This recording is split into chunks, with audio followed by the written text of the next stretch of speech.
Good afternoon, everyone, and welcome to the third installment of our webinar series on HIPAA security and privacy issues.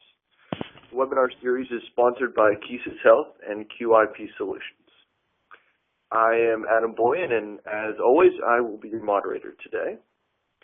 Just to take care of some quick housekeeping, our presenters will answer questions throughout the presentation if they arise, and we'll also reserve time at the end for questions.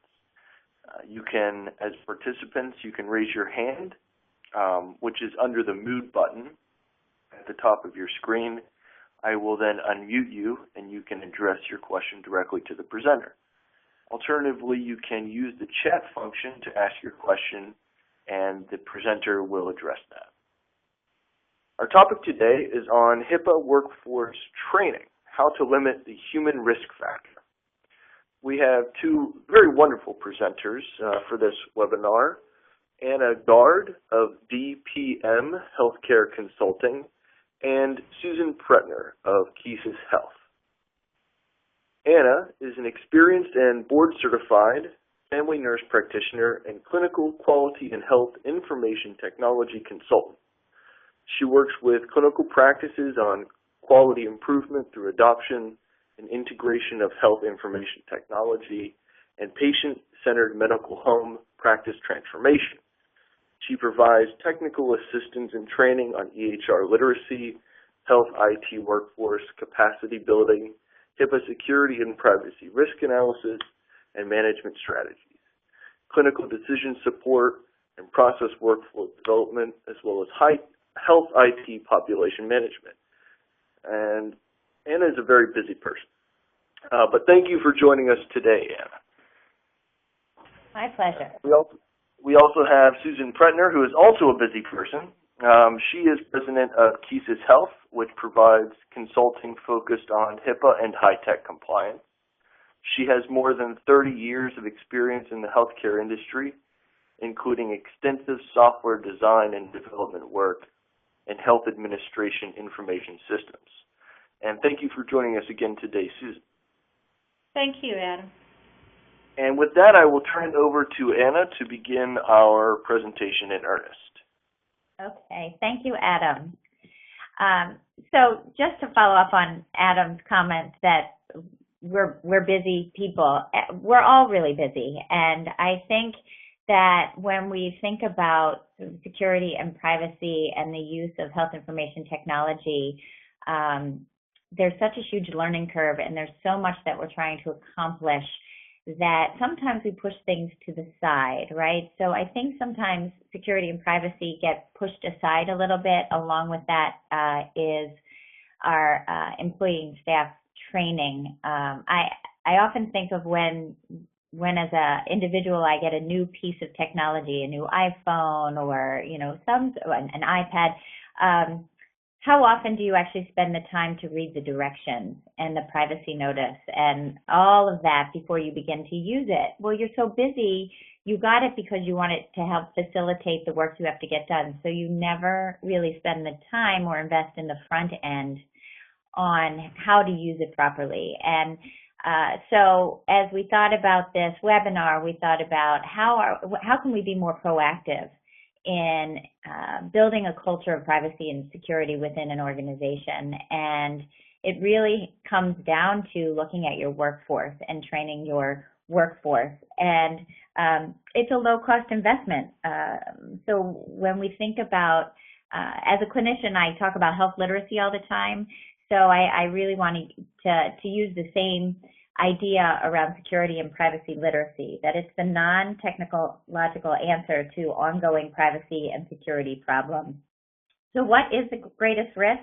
Well, 67% of U.S. healthcare breaches are the result of theft or loss of data, and most commonly that's related to the human factor.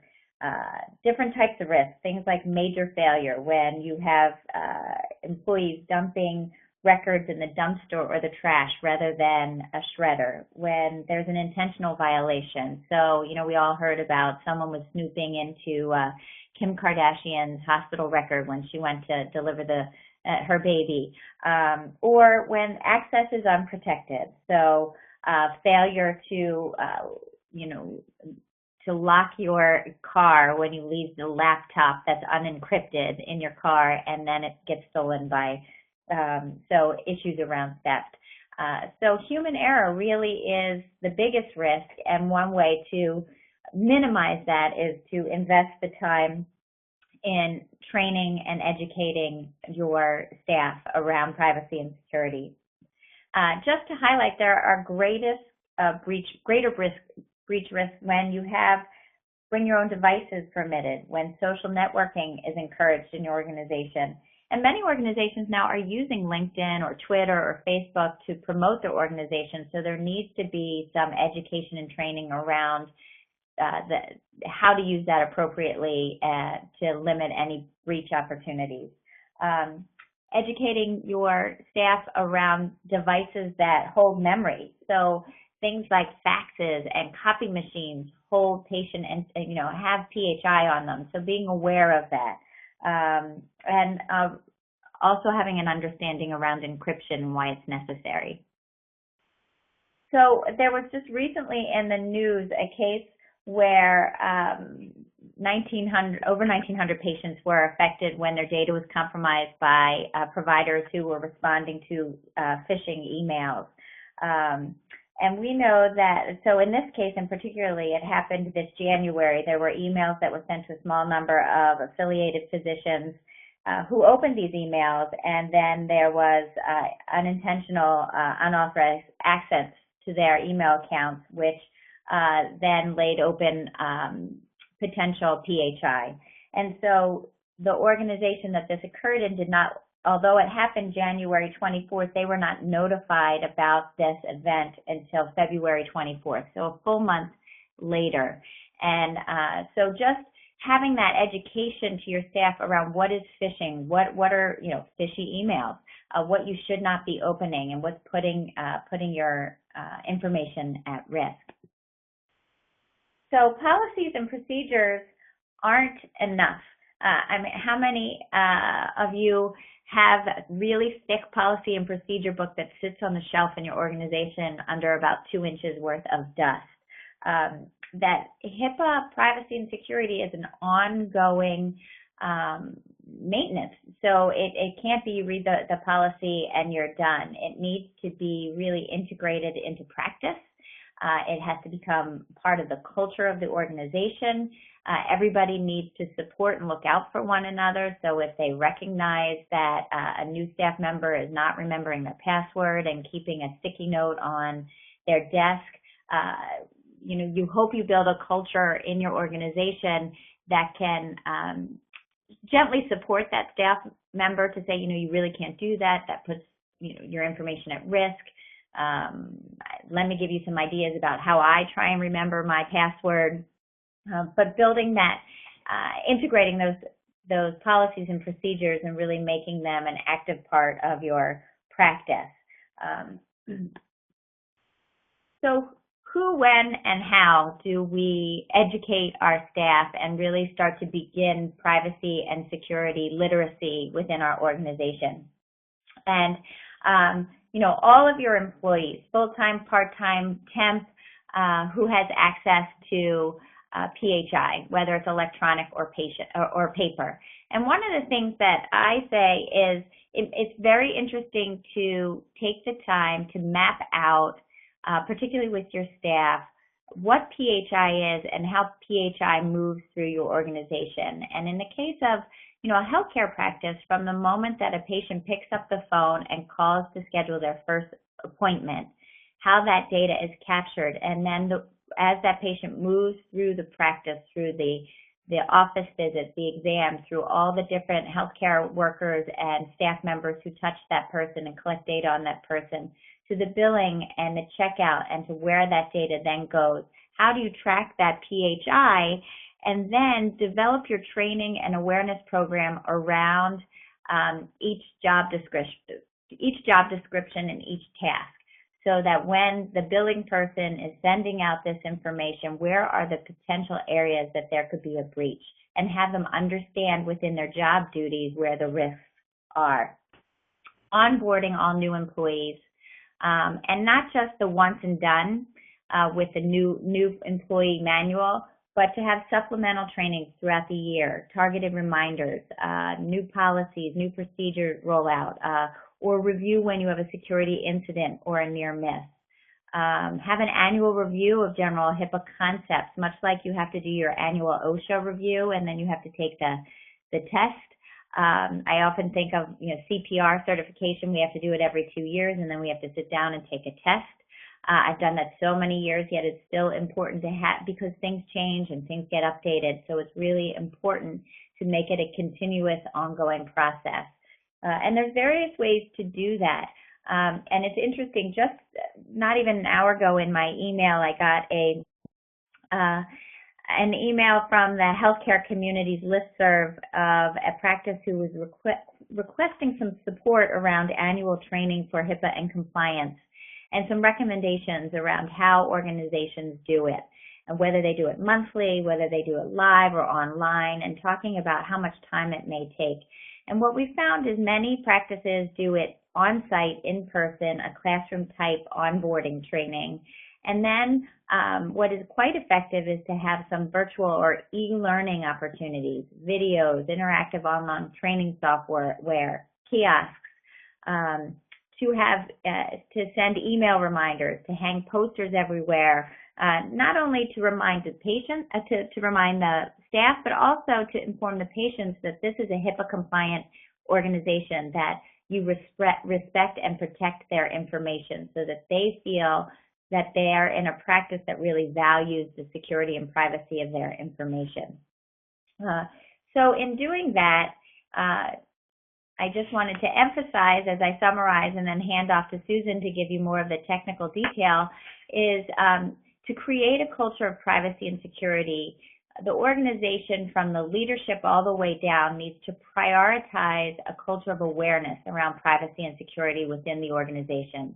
And as I mentioned, there needs to be some real encouragement for staff to support one another and prompt and remind one another. So when you're riding in the elevator and you have a colleague who starts to speak of a patient, to have the other staff member elbow them and say, you can't talk about this right now.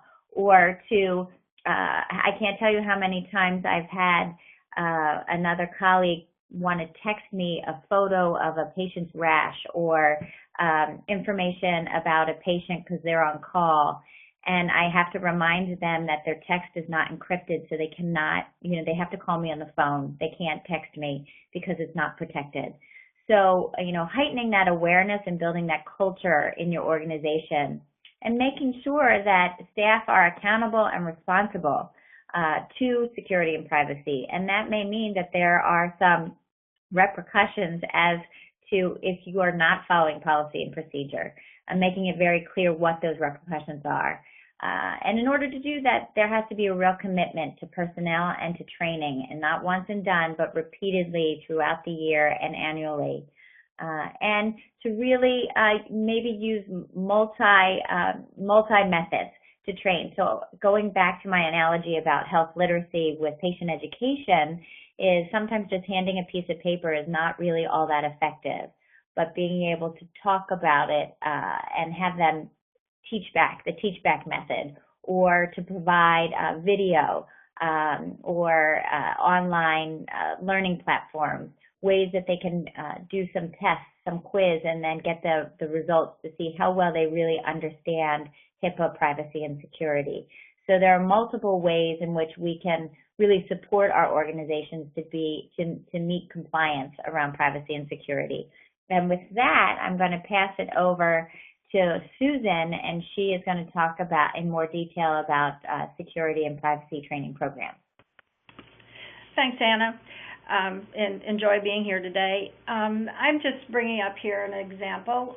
We can just look at a couple of examples on security training programs and what the expectations are. And Anna gave you a lot of ideas about how to engage your people. But technically, the rule requires you to educate your people on your policies and procedures. And this would be anyone who's affected by this policy. So I use passwords here as the very obvious one that everyone's impacted with at some point. So passwords are huge in terms of security in your organization. And looking at just some of the issues that you would be training them on is really, how frequently do you have to change passwords, what the length should be, the complexity, and this goes hand in hand with your technology. So nearly all EMRs in particular can be implemented any number of ways. So unless you put in the rigorous requirements for passwords, you're going to have a weakness in your systems. So training your people to understand why is it so critical for us to change passwords every 90 days, and these are typical business practices that other industries have implemented years and years ago. Healthcare is just kind of catching up. So we talked about being aware of phishing techniques. You would want to educate your people on what are they, how do I even recognize that, and then why it's so critical to have passwords on your mobile device. You'll get some pushback from your physicians. I can hear you chuckling now. I know any other task that they have to do is going to be a fight. So we appreciate the fact that there's education that has to happen with all of your staff. So there's other issues around passwords too in terms of personal accountability, and this is where this constant reinforcing of the fact that these are unique. This should be a unique password for you. You don't share it with anyone. You don't give it out. And there's a process that you would have in place for you to reset your password, and they should understand how to do that, who to notify if they feel like their password has been compromised. So there's quite a few issues around even one policy that you have that's important for your people to understand. And Anna mentioned sanctions. A lot of the practices have some kind of progressive process, where you counseled the first time and then you have a written warning, and maybe the third time you're out. But everyone needs to know what those expectations are, so you can't surprise them with letting someone go. That'll cause you a lot of heartache. So being very specific about your sanctions and violations and what would happen. There are times when it would require, if it's intentional, for you to let them go, period. So you have to have those policies and procedures identified to know what to do. Then in terms of access, this is another example not only of security but privacy training that has to happen. Around security, someone in the organization has to be responsible for who do you authorize to see what pieces of information. So there's a whole process around security in terms of access, and that would be with authorization. But in terms of privacy, access is important there too, to train especially the people in the front lines, people doing medical records, how to check for consent, what does the minimum necessary rule mean, and then how do you manage that in your organization. Talking about the practices, accountability around access, now with the omnibus final rule, there are times when you must give an accounting of who has seen what records, but there are times that you don't have to do that, for instance, for your own business operation, or when you're just submitting claims to their insurer. Excuse me. So you need to know when it's critical for them to be accountable and when you have to authorize access. I'm sorry. So training your people on what the patient's rights are is very important. And again, understanding what the sanctions for noncompliance are. I apologize. So sometimes your policies overlap with security issues as well as privacy issues. That's quite often that will happen. So the other critical part of the rule is saying to you, you must have a plan of some kind. This is just a sample project plan for training for onboarding new employees. As you see, you're going to talk over issues that are critical for any new person to know. And you should take the perspective that they know nothing, okay? So oh, I see one that says training can be rough, and it's true. It's difficult if you are not an expert in HIPAA, and you do need to come up with some kind of plan to say we've covered the major issues around HIPAA before you give people access to PHI. There are, as Anna said several other times during the year, what you should be doing, reminders, and of course an annual review. And the rule is very clear about the policies and issues that should be addressed every year in an annual review. So if you look at the rule, you can see very clearly that you would at a minimum want to cover those things every year. They're just general, really good reminders. So in this quote, it says, it used to be expensive to make things public and cheap to make them private, but now it's expensive to make things private and cheap to make them public. So, in other words, there are too many opportunities to just stay very cheap with what you're doing, although training can be one of their more or less expensive ways to secure PHI if you take it seriously and try to do something in your organization around it. It will cost you some time, and it could cost you money. There are some online applications that are very nice and, reasonable. But we all know that it's the human factor that has the greatest impact on protecting PHI. So training becomes a very critical factor in your risk management program. And it's often inadvertent lapses in following procedures that are the culprit. And so we encourage a way for you to come up with some kind of plan that you don't let training fall behind, and try to keep it in the forefront of your program. Even if you don't have a lot of money to add technology, it's critical to try to add training for your people. Adam, I'm turning back over to you. Thank you both. I think you provided some really, really great insight. And we do have a few questions. We have about 7 minutes left in our allotted time, so if any other participants have some questions, just chat them in or raise your hand. But first, we'll address some of the questions that have come in. One is, are there any simple, affordable training solutions available that actually get medical staff to participate? Are there any options out there that either of you are aware of? Well, I'll jump in here, Adam. We actually offer an online tool that has videos. It's engaging, and you find that people are more willing to do something like that. Many of them are short bursts, reminders that can occur throughout the system or the year. It makes it very convenient because it is online, and everyone's doing a lot more online training now. There are some CDs or whatnot, but again, when you purchase a CD, sometimes you're going to that'll get out of date, so you're going to continue to repurchase CDs. So you want to be careful about the technology that you bring in to make sure that it stays fresh for your people, and they'll be more likely to be engaged. I would say too that there's certainly some security and privacy courses that you can send someone from your staff so that they can be trained to be the privacy and security officer, because often in particularly small and mid-sized practices,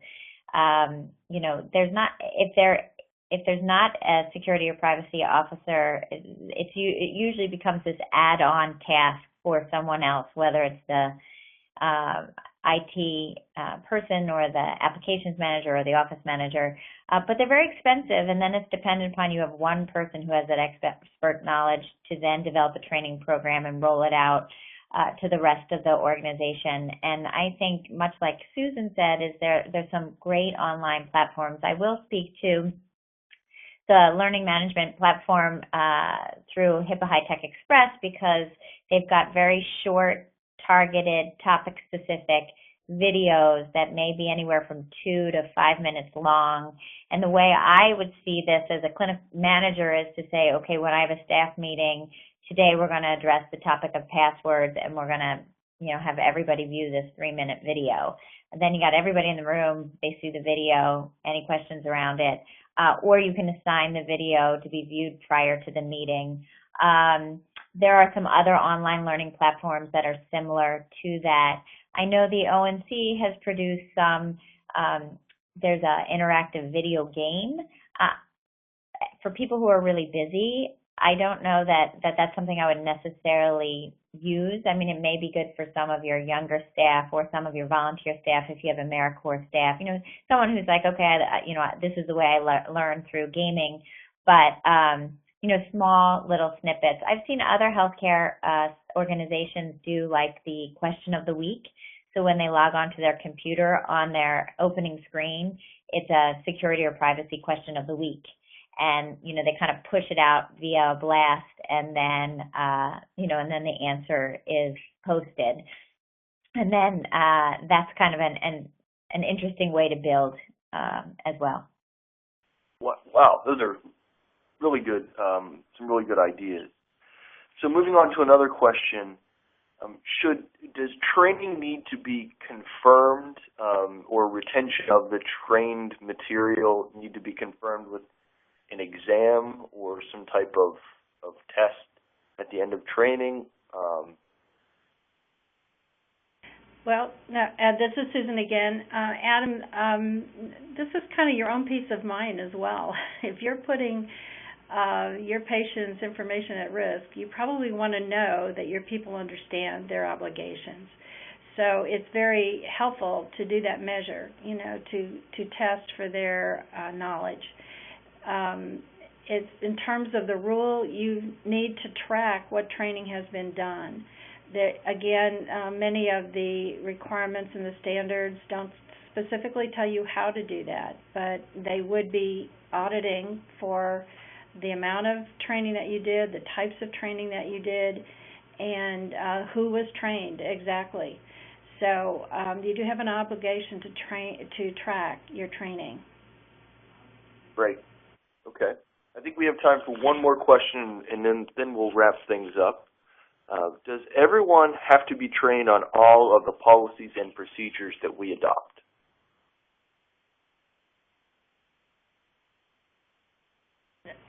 Okay. This is Susan again. No. Actually, there are some that make more sense for your management team to understand. Your risk management program, for instance. So mentioning that to your people that you have a program around risk management, but not all of the detail around that. For instance, that you will do assessments annually, or you have procedures on the way you're monitoring your risk management program. That's probably only affecting a small number of people in the organization. Your upper management or your owners or your office manager and a few other people potentially. So you wouldn't train your staff on the details of that plan. So again, you make your training relevant for the person who's accountable for that policy or that procedure. So not actually every one of your policies and procedures may be trained down to your receptionist level, for instance. But many of them are. There are elements of some that will be done that way. Excellent, excellent. I think that about takes up all of our time for today. I do want to let everyone know that we will post this video to our HIPAA High-Tech Express YouTube channel, and I will send a link out as well as a copy of the slide deck later today. And I will also include in that email Anna, Susan, and my own email address, and feel free to contact us if you have any additional questions. We have another webinar planned. It will be July 2nd at 1 p.m. Eastern. Kind of a difficult time, probably a busy week since it's the week of the Independence Day, but that video also will be posted on our YouTube channel, so if you aren't able to join us live, you can check it out there. And the topic will be how to implement an ongoing HIPAA compliance program. And the email you receive later today will have a registration link for that. I just want to take one more second and thank Anna and Susan for their great insight, and thank all of you for joining us. I hope you have a great rest of your afternoon. Thank you. Thanks, Thank you so Adam. much.